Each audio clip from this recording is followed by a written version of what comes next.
नमस्कार।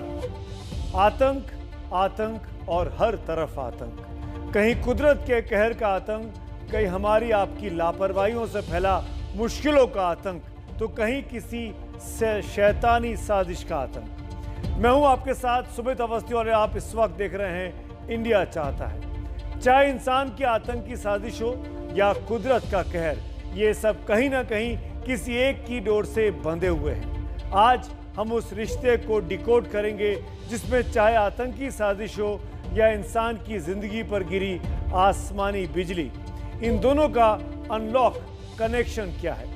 आज सबसे ज्यादा 31% लोग ये जानना चाहते हैं कि लखनऊ आतंक कांड वाले खलनायक कौन है जो उत्तर प्रदेश को 15 अगस्त से पहले दहलाना चाहते थे।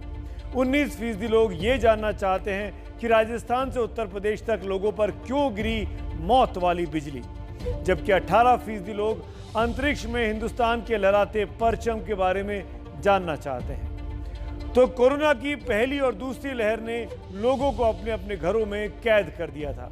उस दौरान आप जल्द से जल्द कोरोना के खत्म होने की दुआ कर रहे थे ताकि लॉकडाउन से छुट्टी मिले और लोग अपनी रोजी रोटी कमा सके।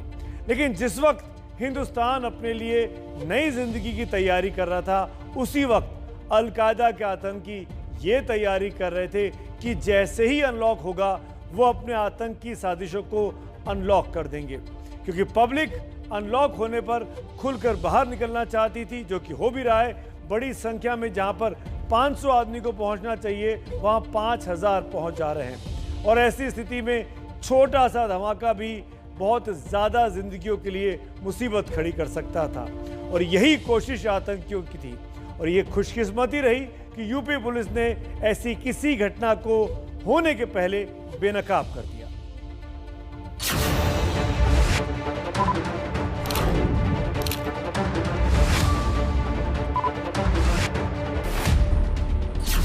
आपदा में अवसर तलाशते आतंकवादी।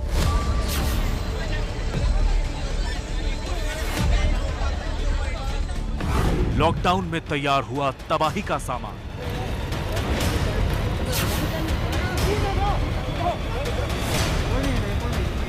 सरहद पार बैठे आकाओं का इशारा।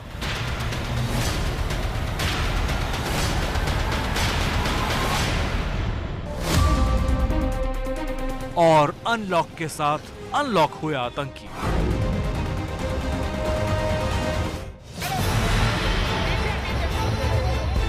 लखनऊ में हमले की साजिश रच रहे 2 आतंकियों की गिरफ्तारी एक बड़ा संकेत दे रही है।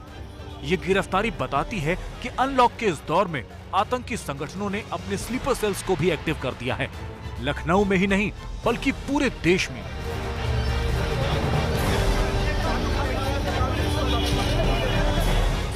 कोलकाता से भी जमातुल मुजाहिदीन के 3 संदिग्ध आतंकियों को गिरफ्तार किया गया। ये बात हम यूं ही नहीं कह रहे, जरा अनलॉक के बाद हमलों की टाइमलाइन पर गौर कीजिए। 12 जून को जम्मू कश्मीर के सोपोर में सीआरपीएफ की टीम पर हमला होता है। उसमें 2 जवान शहीद हुए, 2 नागरिक भी मारे गए। उसके ठीक 5 दिन बाद यानी 17 जून को बिहार के दरभंगा रेलवे स्टेशन पर पार्सल में विस्फोट होता है।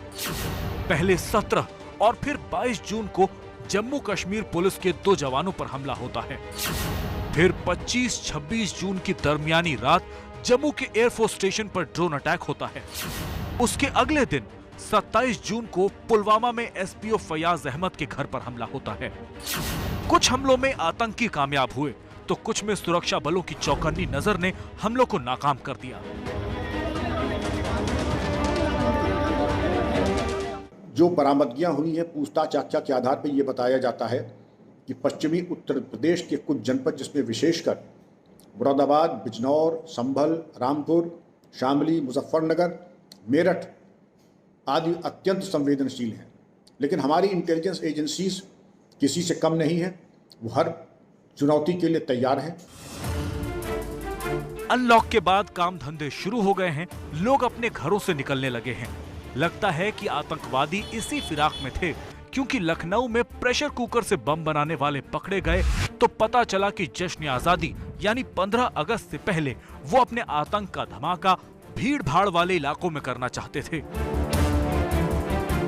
इनका मुख्य उद्देश्य 15 अगस्त के पहले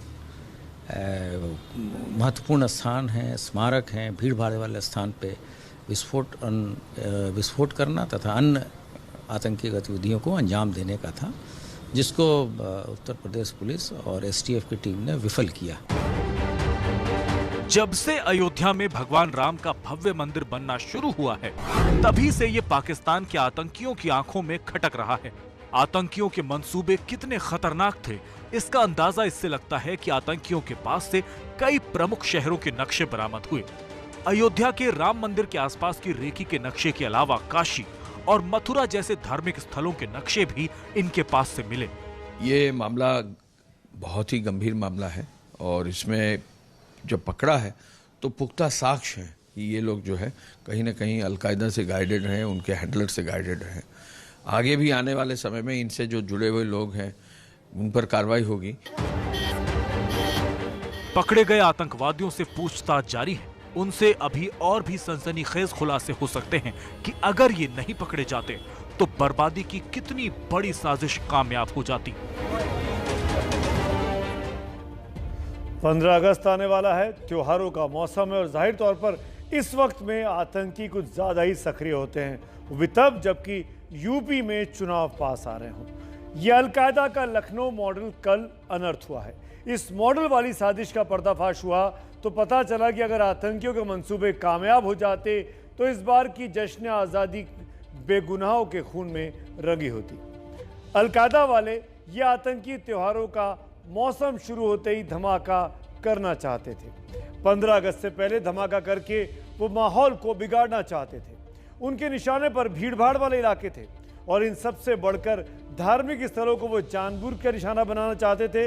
इसीलिए अयोध्या, मथुरा, काशी का नक्शा इन आतंकियों के पास से मिला है और आतंक के इस नापाक साजिश को अंजाम देने के लिए इन आतंकवादियों ने खर्च किए बस 2000 रुपए, मात्र 2000 रुपए। कैसे, देखिए हमारी ये खास रिपोर्ट।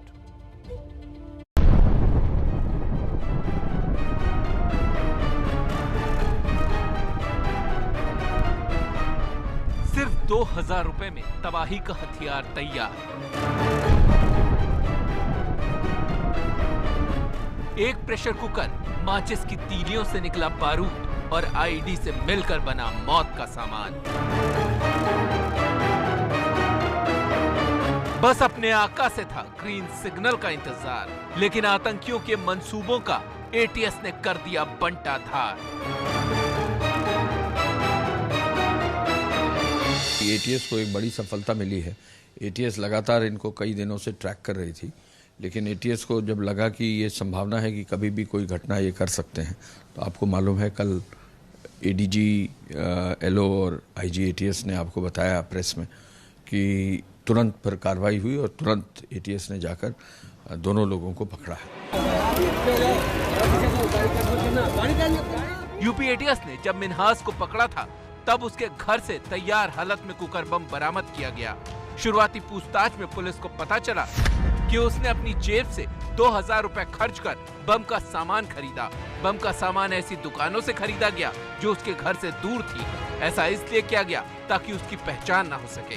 खास बात यह है कि इन आतंकियों को बम बनाना नहीं आता था और इसकी ट्रेनिंग इन्होंने इंटरनेट से ली। सूत्रों के मुताबिक पूछताछ के दौरान इन आतंकियों ने बताया कि जब इन्होंने अपने आका उमर अलमंडी से कहा कि इन्हें बम बनाना नहीं आता, तो इन लोगों को इंटरनेट के जरिए बम बनाने की बाकायदा ट्रेनिंग दी गई। साथ ही ये भी बताया गया कि ये बम स्थानीय मार्केट में मिलने वाले सामान से बनाया जा सकता है और इस बम बनाने के लिए किसी लंबी चौड़ी रकम की जरूरत नहीं होती। ऑनलाइन ट्रेनिंग के जरिए इनको ये बताया जाता है कि विस्फोटक में चार्ज कितना रखें, इनको कहाँ पर रखें, किस प्रकार यदि अगर पकड़े जाते हैं तो उसका स्पष्टीकरण किस प्रकार इनके द्वारा दिया जा सकता है, इसको कैसे छुपाया जा सकता है। इन तमाम प्रक्रियाओं के आधार पर उनका सम्मिश्रण, उनका अनुपात, उनके तार और उनकी सर्किटरी, इसके बारे में दिशा निर्देश इनको इंटरनेट या यूट्यूब के ज़रिए इनको उपलब्ध कराया जाता है, छोटे छोटे वीडियो क्लिप्स पता करके और ज़बानी टेलीग्राम के माध्यम से। जांच एजेंसियों ने इनकी व्हाट्सएप और टेलीग्राम चैट हिस्ट्री भी खंगाली है। यही नहीं, वीडियो कॉल से हुई बातचीत की भी जांच की जा रही है। दोनों आरोपियों को अदालत ने 14 दिन की पुलिस रिमांड पर भेज दिया है। रिमांड के दौरान इनके पूरे नेटवर्क का खुलासा होने की उम्मीद है। साथ ही ये भी पता चलेगा कि इनके टारगेट पर क्या था।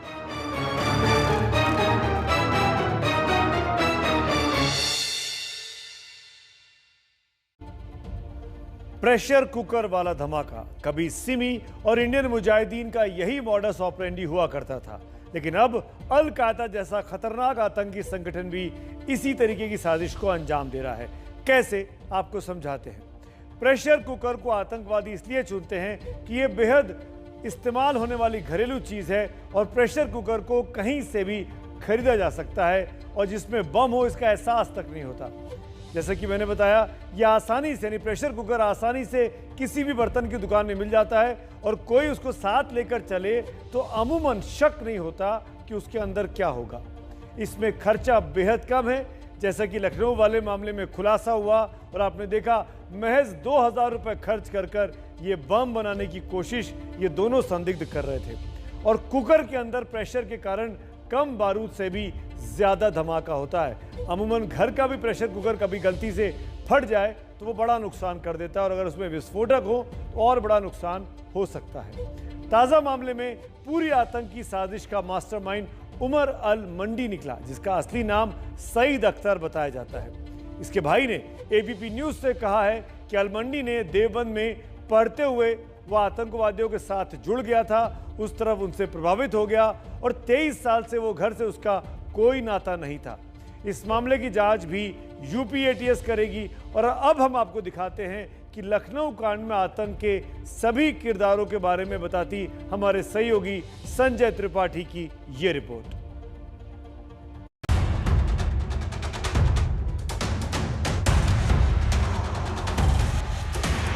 जो कार्रवाई हुई है उसमें दो व्यक्ति गिरफ्तार, मिनहाज और मसीरुद्दीन नाम के दो व्यक्ति गिरफ्तार हुए हैं।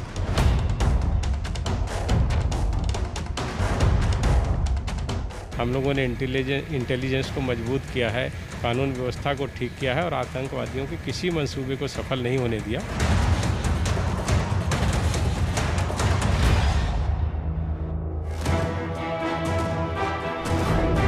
पंद्रह अगस्त से पहले एक ऐसा प्लान जिसकी बारूद भी हिंदुस्तान की थी और सामान भी, लेकिन साजिश बहुत दूर रची जा रही थी। हिंदुस्तान के खिलाफ साजिश का यह सिलसिला आज का नहीं, बहुत पुराना है। खलनायकों की एक पूरी लिस्ट है जो मासूमों का खून बहाकर अपने नापाक इरादों को पूरा करना चाहती है। आतंकी साजिश का खलनायक नंबर 1 मिनहाज, बिल्कुल साधारण सा दिखने वाला, अपना कारोबार करने वाला, घर परिवार के साथ रहने वाले इस 32 साल के शख्स को देखकर कौन कहेगा कि इसके दिमाग में कितना खतरनाक मंसूबा पल रहा है।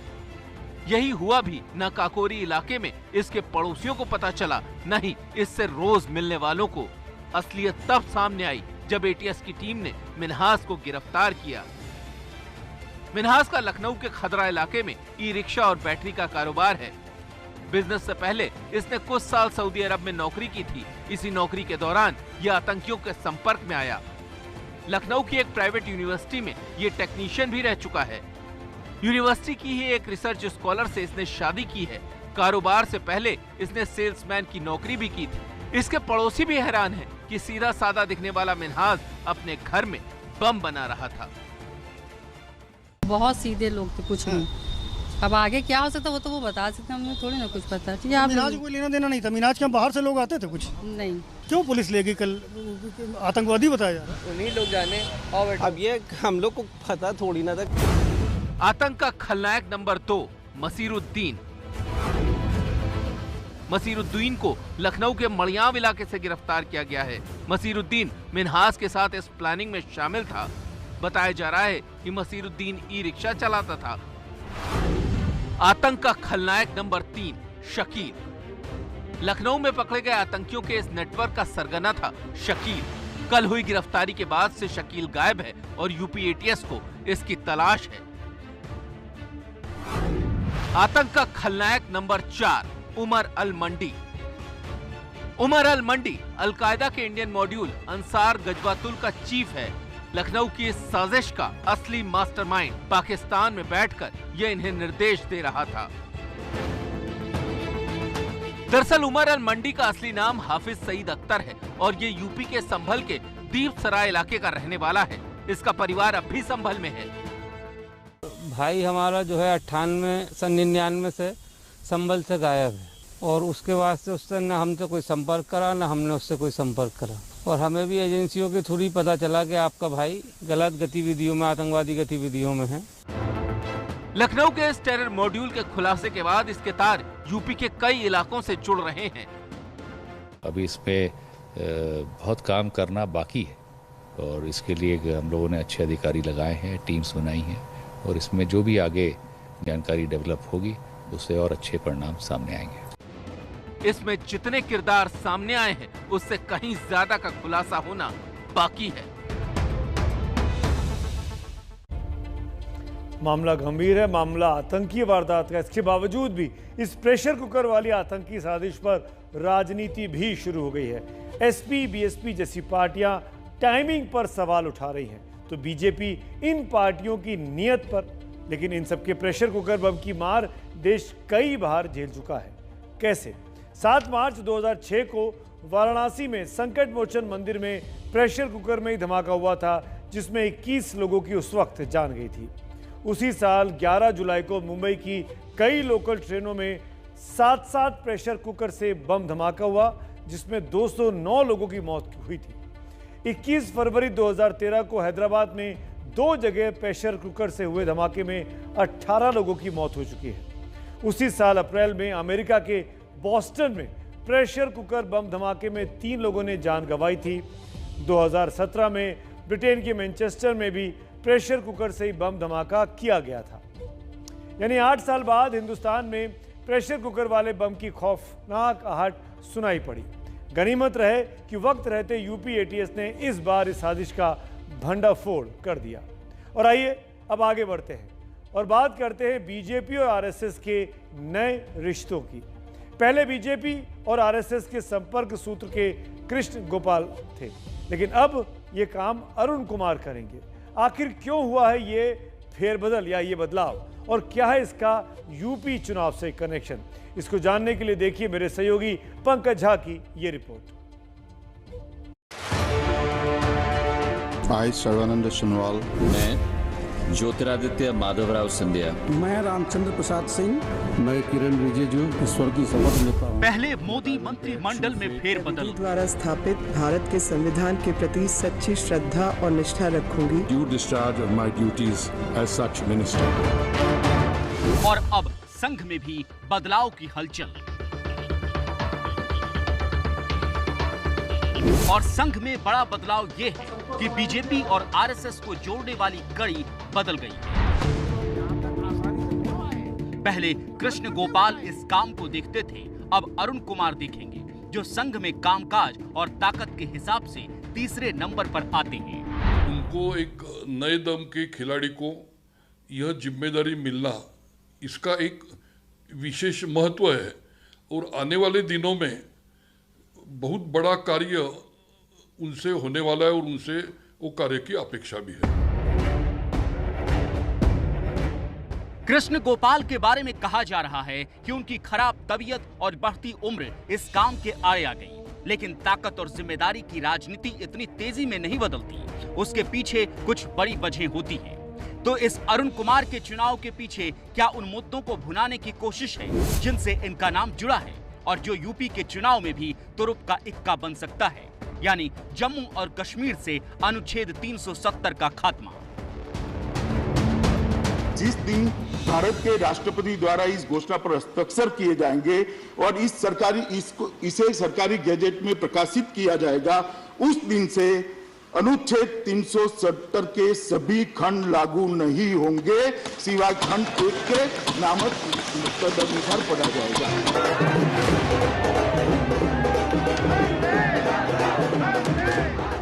दुनिया को जम्मू और कश्मीर से अनुच्छेद 370 के खात्मे और राज्य के बंटवारे की जानकारी संसद में गृह मंत्री अमित शाह के भाषण से मिली। लेकिन इतने बड़े फैसले के पीछे संघ की तरफ से जो शख्स काम कर रहे थे उनका नाम है अरुण कुमार। अनुच्छेद 370 हटाना बीजेपी के 3 सबसे अहम एजेंडे में एक रहा है, तो क्या उसी भूमिका ने अरुण कुमार को पीएम मोदी और गृह मंत्री शाह के साथ बेहतर तालमेल का मौका दिया और इसीलिए अब अरुण कुमार ही बीजेपी और आरएसएस को एक सूत्र में बांधे रखेंगे। आरएसएस कभी पर्दे के आगे से कोई काम नहीं करता है, सामने बीजेपी होती है और इसीलिए संघ के ताकतवर लोगों के बारे में आम जनता को बहुत कम जानकारी होती है। लेकिन इनका इकबाल कितना मजबूत होता है इसको इस बात से समझिए कि अब सरकार के बड़े बड़े मंत्री और संगठन के बड़े बड़े नेता अरुण कुमार के जरिए ही संघ से संपर्क कर सकते हैं। संघ की ताकत को आप इस तरह से समझ सकते हैं। कहा जाता है कि 2017 में बीजेपी की प्रचंड जीत के बाद सवाल उठा कि यूपी का मुख्यमंत्री कौन बनेगा। नाम कई उछले, उसमें मनोज सिन्हा का नाम सबसे आगे आया। लेकिन तब तक नेपथ्य के पीछे भी जिसकी आहट सुनाई नहीं पड़ रही थी वो योगी आदित्यनाथ अचानक सेंटर स्टेज पर आ गए। मैं विधि द्वारा स्थापित भारत के संविधान के प्रति सच्ची श्रद्धा और निष्ठा रखूंगा। और बीजेपी ने यूपी अपने गेरुआ लिबास वाले सन्यासी को दे दिया। आध्यात्मिक जागरण का, समाज में नैतिक मूल्यों के प्रवाह का, और ये प्रक्रिया और मजबूत हो जाती है जब दुनिया का सबसे बड़ा स्वयंसेवी संगठन के रूप में राष्ट्रीय स्वयंसेवक संघ का एक सानिध्य प्राप्त होता है। कहा जाता है कि योगी के इस ताजपोशी के पीछे संघ के कृष्ण गोपाल की भूमिका थी। अब बीजेपी के फैसले पर संघ का मुहर जिसकी जुबान से लगेगा वो अरुण कुमार होंगे।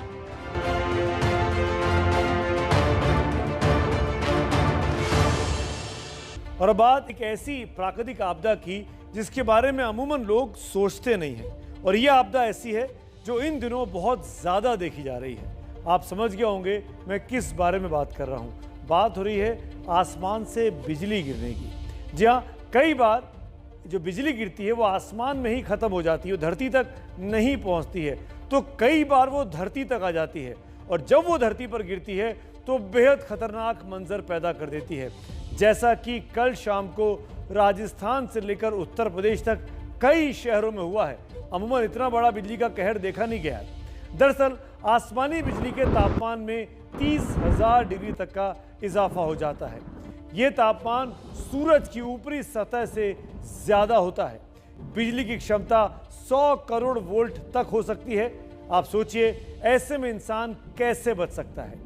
बिजली के मिली सेकेंड से भी कम ठहरने की संभावना होती है, लेकिन इतना मामूली वक्त भी बहुत बड़ी बर्बादी के लिए बहुत काफी होता है।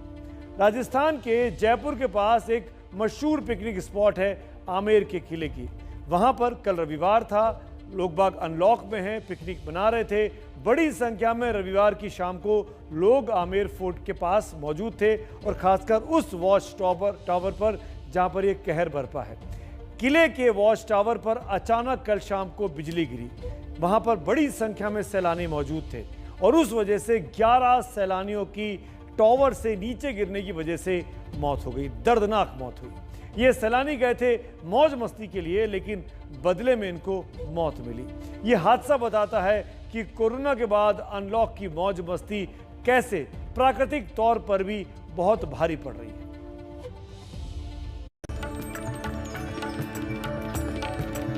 सैर सपाटा मातम में बदल गया।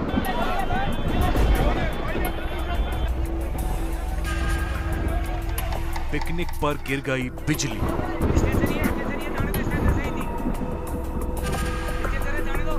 इवनिंग एट आमेर आपदा में बदल गई।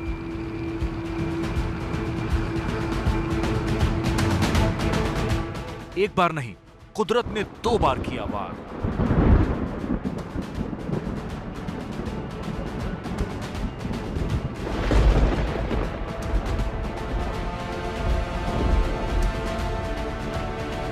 आमेर के किले पर राहत के काम में लगे लोगों की रात कुछ इस तरह बीती।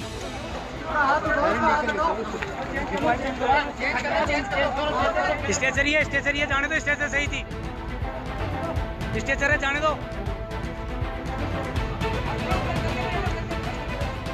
एबीपी न्यूज उस जगह पहुंचा जहां कल शाम बिजली गिरी थी।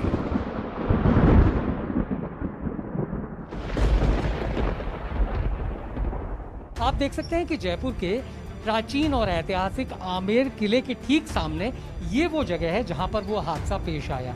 सड़क के दूसरी पार अगर देखें तो आमेर का किला, और उस वक्त जब यहाँ पर बिजली गिरी, आसमानी आफत गिरी, तो तकरीबन 1 दर्जन लोग इस जगह पर मौजूद थे। बिजली की भयावहता को ऐसे समझा जा सकता है कि आप देख सकते हैं कि अनगिनत पक्षियों के शव यहाँ पर देखे जा सकते हैं जो बुरी तरह से झुलसे हुए हैं। इसके अलावा लोगों में जब भगदड़ मची तो किसी की चप्पल, किसी का जूता, किसी का मास्क तो किसी का चश्मा, सब कुछ यहीं रह गया।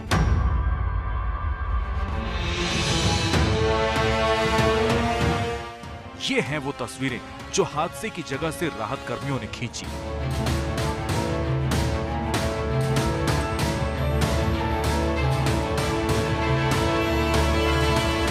बिजली गिरने से मरने वालों में बच्चे और महिलाएं भी शामिल हैं।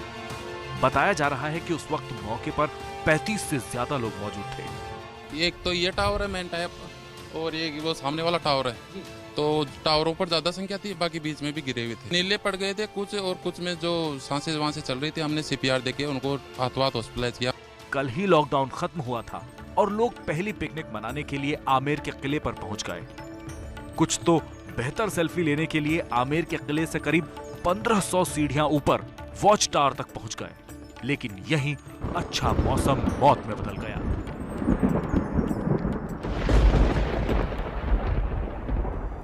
पहुंचने वालों में अधिकतर आसपास के इलाकों के लोग थे। तकरीबन 1200 से 1500 सीढ़ियां जो कि खड़ी चढ़ाई के रूप में हैं, उन्हें चढ़कर यहाँ पहुंचा जा सकता है। इसके अलावा सड़क से तकरीबन 2000 फीट इसकी ऊंचाई है। ड्रोन के जरिए भी SDRF की टीम इस वक्त ये तलाश रही है कि कहीं कोई घायल या कोई शव इन पहाड़ियों के बीच में हो, क्योंकि जिस वक्त बिजली गिरी उसके बाद यहाँ पर से कुछ लोग नीचे की तरफ खाई में गिर गए, जबकि दूसरी तरफ भी गहरी खाई है। लॉकडाउन के बाद घूमने निकले लोगों के साथ जयपुर में ये दर्दनाक हादसा वाकई डरा देता है।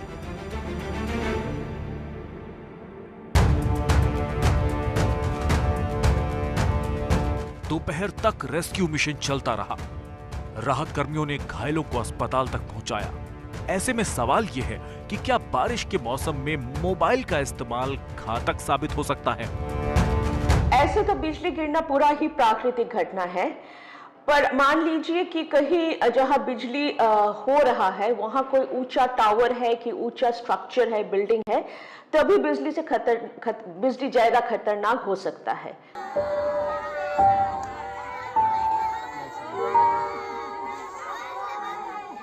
राजस्थान में बारिश से 20 लोगों की मौत की खबर है।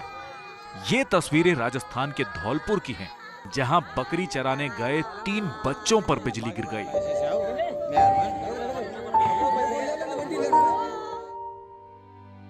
तो वहीं यूपी में भी बिजली गिरने से 30 लोगों की जान चली गई।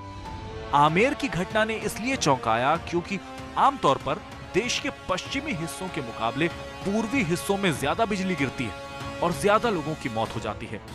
ज्यादातर मौत भी खुले इलाकों में होती है, इसलिए बारिश के मौसम में बाहर निकलिए तो संभल कर, कहीं लॉकडाउन से आजादी की चाहत आपको खतरे में न डाल दे। जयपुर से मनीष शर्मा की रिपोर्ट। और बिजली की ये तस्वीर जो भी आपने देखी जयपुर से, वो लगता है किसी फिल्म का सीन है। ऐसी दृश्य हमको अक्सर हॉलीवुड की फिल्मों में देखने को मिलते हैं।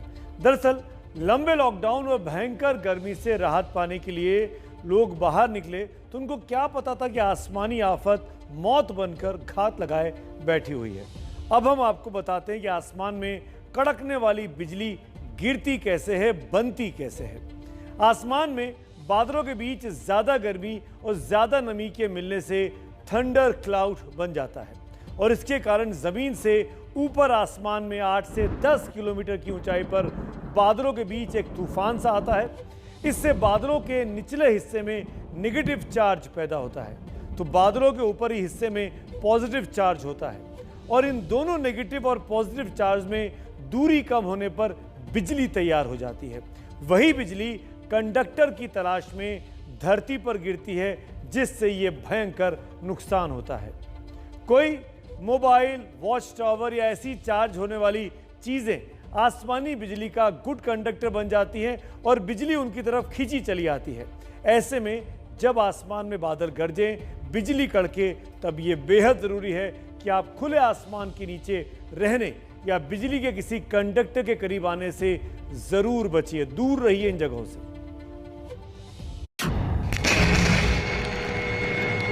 बिजली कड़के तो सावधान। आसमान से उतरती है मौत, पल में खत्म हो जाती है जिंदगी।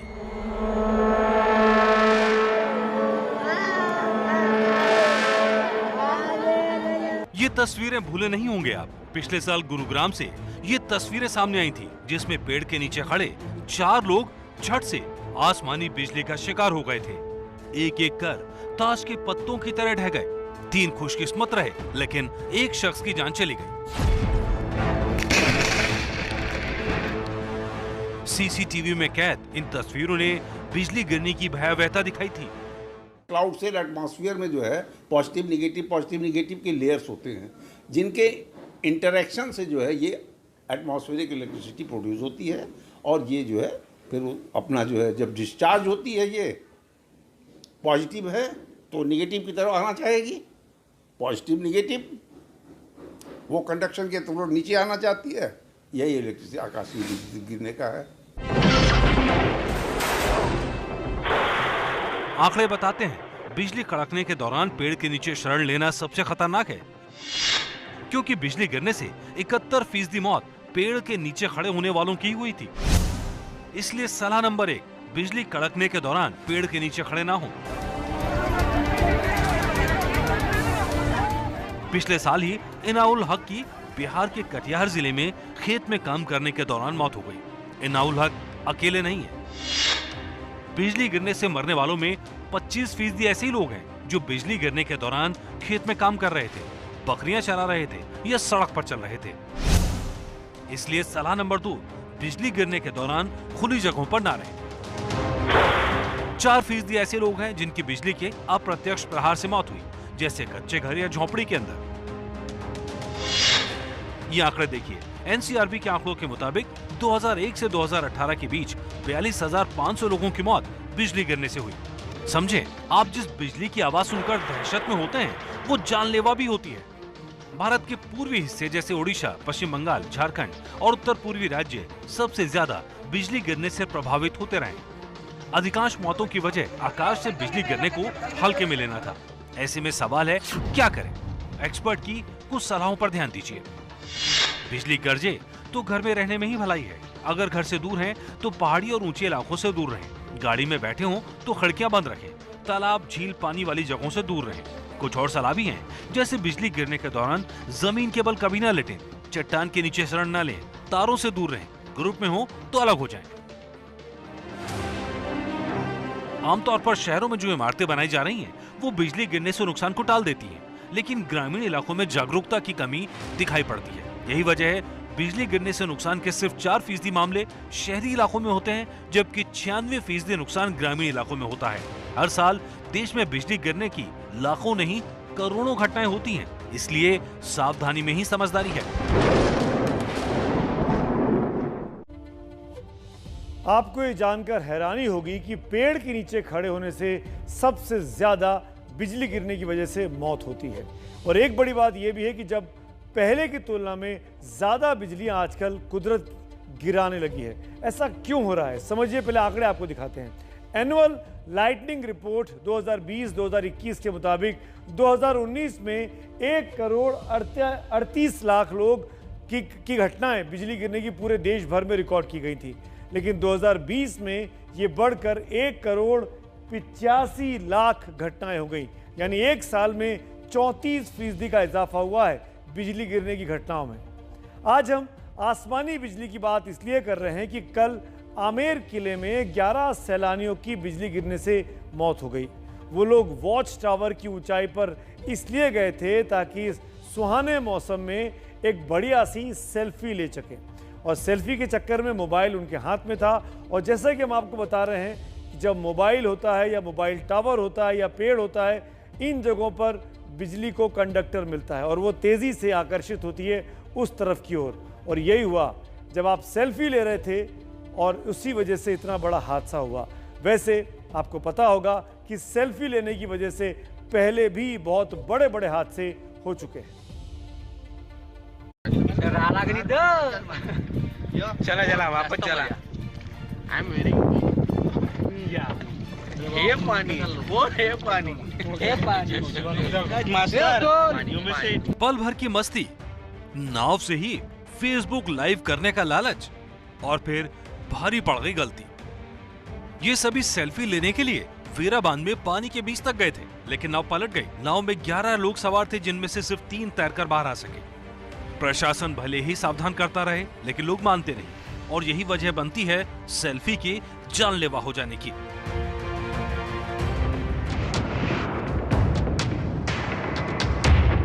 ओडिशा में ट्रेन की छत पर बैठकर सफर करना और फिर सेल्फी लेना इंजीनियरिंग के स्टूडेंट की मौत की वजह बना। इसी तरह चलती ट्रेन के आगे सेल्फी लेने के चक्कर में हैदराबाद का युवक जैसे तैसे अपनी जान बचा सका।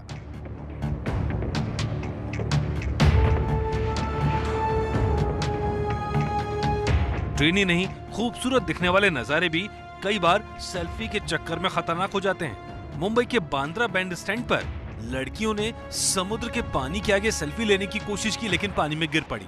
बमुश्किल 2 को बचाया जा सका। कुछ ऐसा ही मेहरानगढ़ फोर्ट की दीवारों पर भी हुआ। यह निखिल प्रजापति का सेल्फी लेने के चक्कर में संतुलन बिगड़ा और वो अपनी जान से हाथ धो बैठा।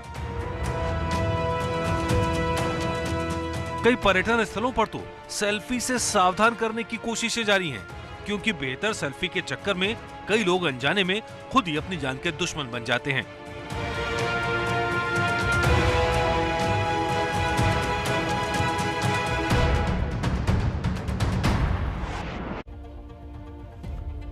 Revenge tourism. लॉकडाउन खुलते ही सैर सपाटे पर निकलने वाले लोगों के लिए यही शब्द का इस्तेमाल आजकल किया जा रहा है। लेकिन जिस तरह पहाड़ों पर कुदरत का प्रकोप टूट रहा है, उससे सवाल पूछा जा रहा है कि क्या ये सैलानियों के सैलाब पर प्रकृति का प्रतिशोध है।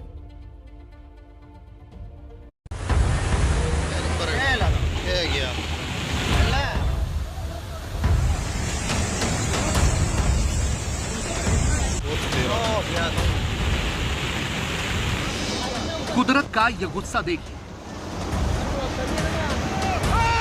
तिनके से बह रही है कार, खिलौने से ढह रहे हैं मकान,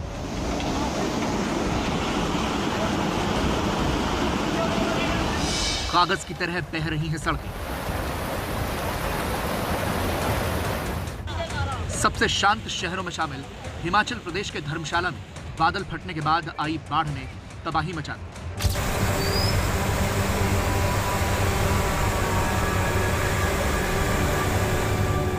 पानी की यह रफ्तार देखिए, जो भी रास्ते में आ रहा है वो तिनके की तरह बह रहा है। तस्वीरें हिमाचल के हिल स्टेशन धर्मशाला की। इन दिनों बड़ी संख्या में सैलानी इस इलाके में पहुंचे हुए हैं, लेकिन ये सुबह लोग नहीं भूलेंगे। लोगों ने अपने मोबाइल पर भागसू की ये भयानक तस्वीरें रिकॉर्ड की। कुछ ऐसा ही हाल हिमाचल प्रदेश के कुल्लू का भी है। भारी मलबे में कार फंस गई।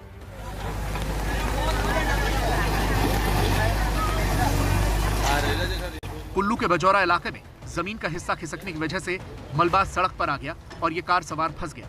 बाद में जेसीबी की मदद से मलबे को हटाया गया।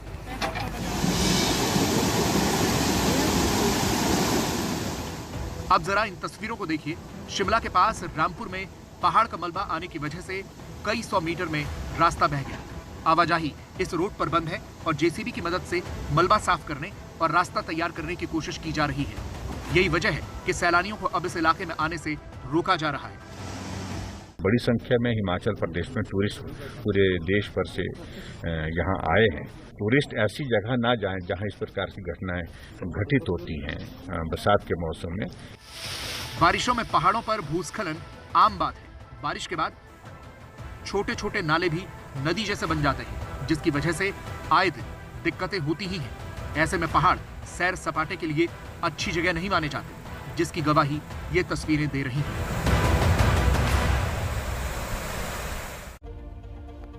डराने वाली, विचलित करने वाली तस्वीरें हिमाचल प्रदेश से खास तौर पर देखने को मिली। कुदरत के कहर से बचिए, अपना ध्यान रखिए, अपनी लापरवाहियों पर लगाम लगाइए और कोरोना से बचने के लिए खुद पहल कीजिए। इसके लिए सबसे ज़रूरी यह है कि आप सामाजिक दूरी का पालन कीजिए और मास्क ज़रूर पहनिए। साथ ही दूसरों को भी इसके लिए प्रेरित करते रहिए। एबीपी न्यूज़ आपके लिए दूसरी लहर आने के वक्त से ही लगातार #MaskUpIndia नाम की मुहिम चला रहा है। आप भी इस मुहिम का हिस्सा बनिए। आप मास्क पहनिए, सेल्फी लीजिए और सेल्फी हमको भेजिए। और हम रोज़ रात इंडिया चाहता है में आप जैसे लोगों को अपना हीरो बताते हुए आपकी तस्वीरों को देश की आवाम को दिखाते हैं और कहते हैं कि इन सब ने सेल्फी ली है, मास्क पहन लिया है। आप भी मास्क ज़रूर पहन के रखिए।